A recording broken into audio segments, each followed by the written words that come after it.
With the official release of Baldur's Gate 3, I wanted to talk about the game that came before it. No, not Baldur's Gate 2, I'm talking about the game Larian Studios, the developer behind Baldur's Gate 3, released in 2017, Divinity Original Sin 2. Here's the thing.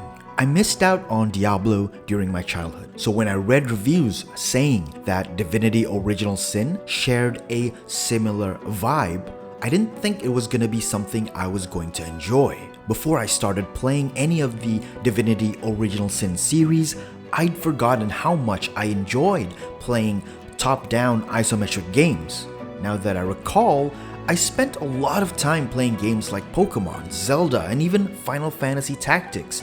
My love for RPGs started with games like Divinity. And the more I think about it, it's probably why I still find turn-based strategy games very charming. I have to admit, initially I hesitated to pick up the first game. I was afraid I'd grown too comfortable with AAA titles with their graphical realism and streamlined mechanics that I wouldn't be sophisticated enough to enjoy and master a complex game such as the Divinity series. Maybe it was the fatigue of playing shooters with stealth elements, the overwhelmingly positive reviews on Steam, or both. But I eventually gave in and bought the first Divinity game.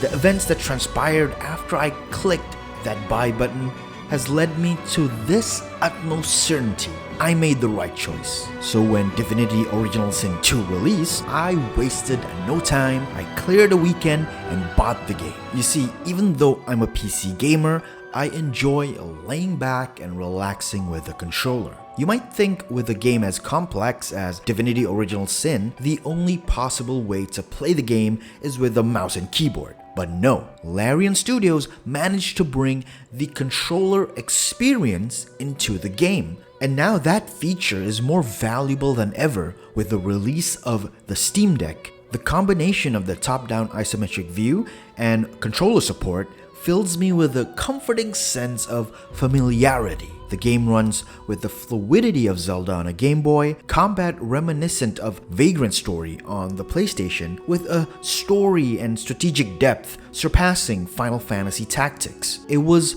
such a breath of fresh air to play a combination of everything I enjoyed during my childhood. And when it comes to the story, each origin character in the game has their own unique story to tell. Some character tropes are more generic than others, but the game makes up for it with great writing, amazing voice acting, and a narrator that does a superb job at conveying our characters' emotions and reactions.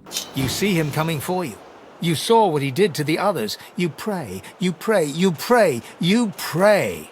You had a taste for wine and ale, as well as a variety of other sensual pleasures.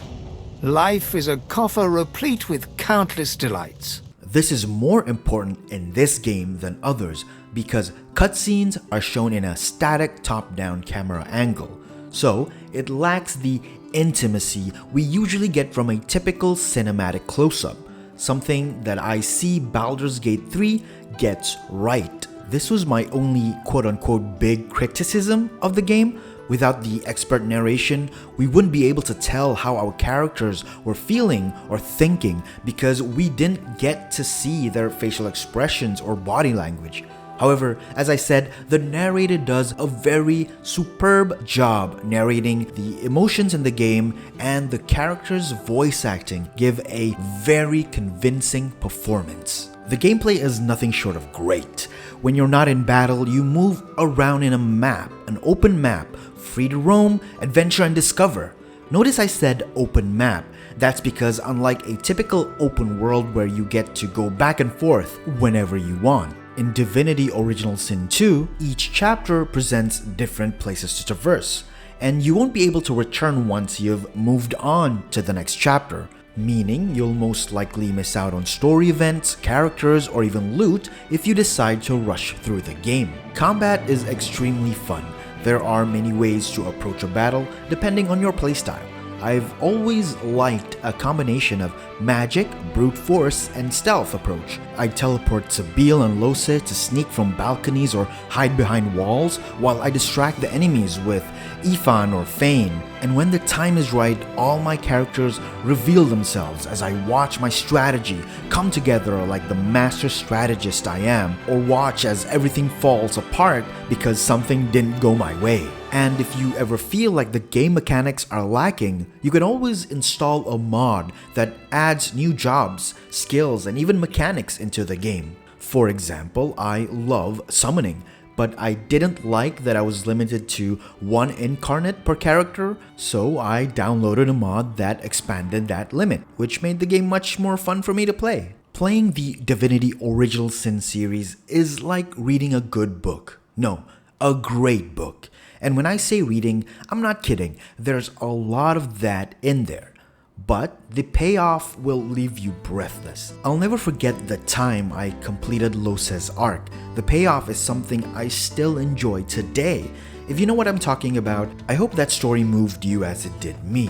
If you don't, give the game a chance and take Lose with you. I admit, I slow clapped at the end of her story arc. That being said, the game lays down a world filled with story and discovery. It's not something you rush into, and you shouldn't be trying to clear the game as fast as possible. Be eager to explore, experience, and experiment. Just take your time and you're gonna have a lot of fun.